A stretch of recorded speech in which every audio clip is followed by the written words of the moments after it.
sheep have told me that they're better herbalists than any human being who's studied it.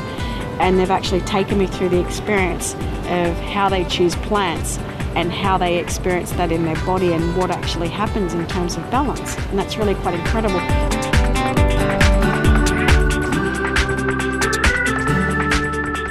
Hello, precious viewers, and welcome to today's Animal World, Our Co-Inhabitants, featuring Australian animal advocate and telepathic animal communicator Jody Ruckley, founder of Our Place on Earth, a non-profit group that promotes the vegan lifestyle, works to close factory farms, and encourages a symbiotic relationship between humans and animals.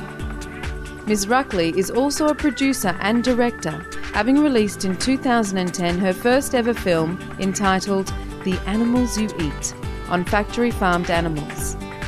In February 2011, she published her first book called Through the Eyes of a Cow, where she shares with readers her experiences of telepathically communicating with bovines during her travels around the world. On today's program, Jody Ruckley discusses some of her extraordinary dialogues with animals. Do you find that animals are naturally telepathic? Absolutely. I feel like the whole world is naturally telepathic, and like there's interactions going on a non-physical level, on an energetic level between all of us. People often comment to me, but how do I tell my dog something, or how can I make sure he's getting my messages? And I often explain that they're already hearing everything from you.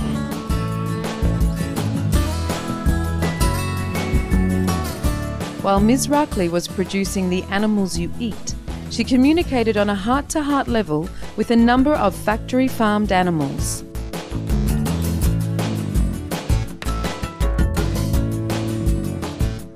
I really see no difference between like the dogs and cats that I've had close encounters with, pigs and the chickens and the cows that I've met inside factory farms. When I go into these places, I actually go in with the awareness of wanting to connect with them, and I want to find out who they really are and what they're about. And it's been really beautiful to share with them. It's also very sad, of course, because the conditions they live in are absolutely appalling.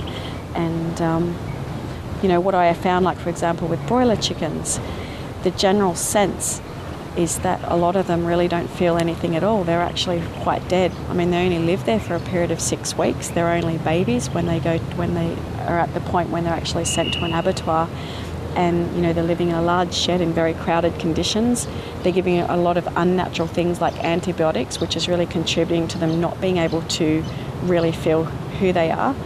But what I've also noticed is really incredible. When I've taken a chicken from a broiler farm who's at 6 weeks the day before going to an abattoir, and then he goes to a sanctuary and a refuge, on the first day he already is starting to kind of peck at the ground and do all these natural things. And you know, it's only going to take a short period of time before he can get in touch with who he really is again. And that's the sense that I get, like they just want to be free. It's just a basic life that they're craving, just like all of us really. And just to be able to express their natural behaviours and have close relationships with those that they want to, and you know, be in a social kind of hierarchy, be able to search for their own food and water. Those are the things that are really, really important.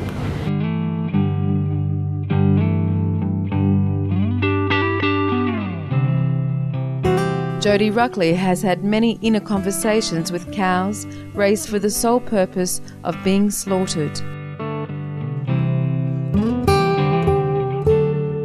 You know, I've met cows who are just really quite angry with the situation, and they actually don't even interact with other cows anymore, and they don't really enjoy the circumstances. There are others that get on with it and just don't mind. There are others that care deeply about the farmers regardless of how they're treated. They, just like us, they have distinguishing personalities and kind of different things to say, and that's what makes it so incredible to be able to interact with them, just to learn how different they all are and just to get to know a wider variety of types. It's quite amazing.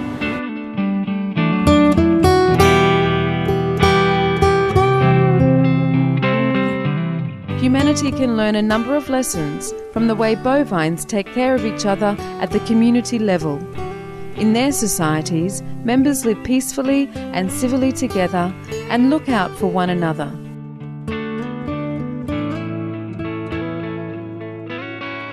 It's really given me far greater insights into how to live in a beautiful community environment with a really nice social structure.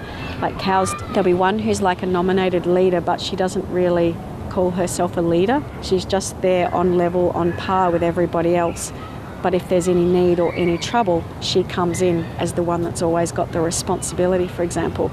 They're incredible how they'll look after each other's calves, and there's a real community atmosphere. You know, your mother is your auntie as well as your grandmother. Everyone takes shared care, often like they do in, you know, African cultures and other cultures around the world.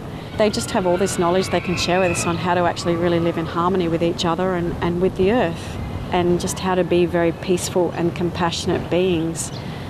The wisdom that they have to share, I would recommend, is something everybody go out of their way to find out, because it's just incredible.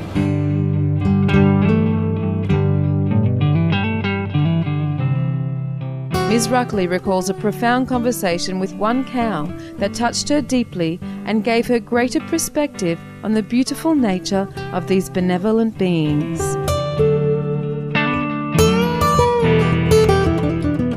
I've had a couple of incredible experiences, probably mostly with cows. One particular cow in Switzerland shared with me what it was like for her when she gave birth for the first time, that feeling of being a mother and being completely devoted to her calf. And she also shared with me how terrified she was the first time she went into a milking shed.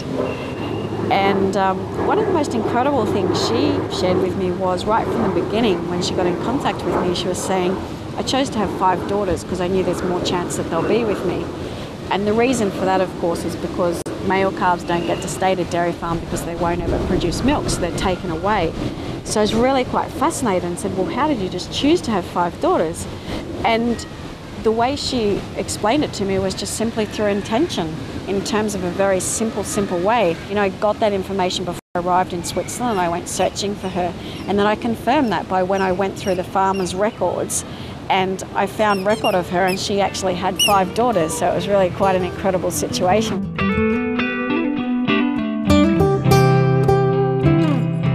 Wayne is Jody Ruckley's canine companion, and he enjoys such plant-based dishes as vegan hot dogs with tomato sauce. Miss Ruckley has had talks with Wayne on a variety of subjects, including on health and healing.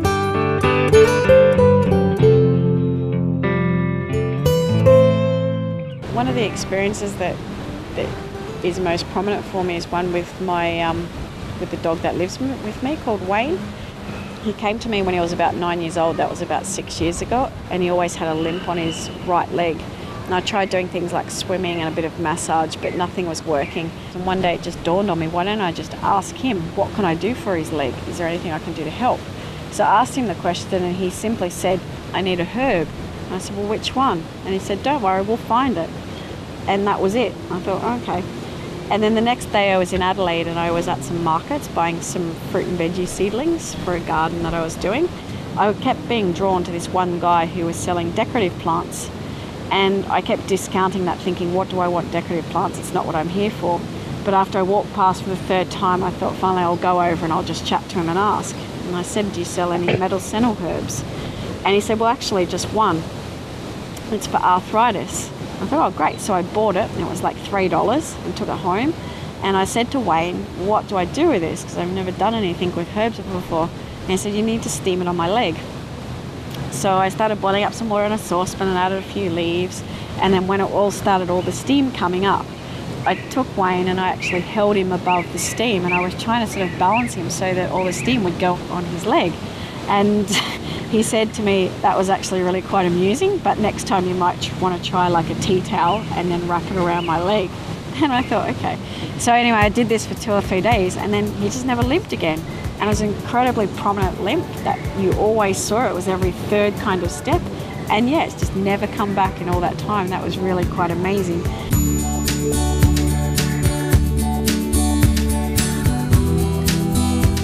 Wow, Wayne, you really are a truly special canine and a wonderful doctor. We are grateful, Jody Ruckley, for your providing intriguing revelations about the deep inner nature of animals and the wisdom they wish to share with humanity. Your communications help us better understand and appreciate our splendid animal friends, and may you continue acting as a bridge between humankind and the animal kingdom for years to come. For more details on Jody Ruckley and Our Place on Earth, please visit www.ourplaceonearth.com. The book, Through the Eyes of a Cow, and The Animals You Eat DVD are available at the same website. Thank you for joining us today on Animal World, Our Co-Inhabitants. Coming up next on Supreme Master Television is enlightening entertainment after noteworthy news.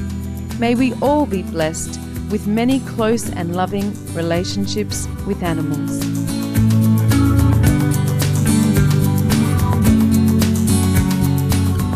For more details, please see www.suprememastertv.com/AW.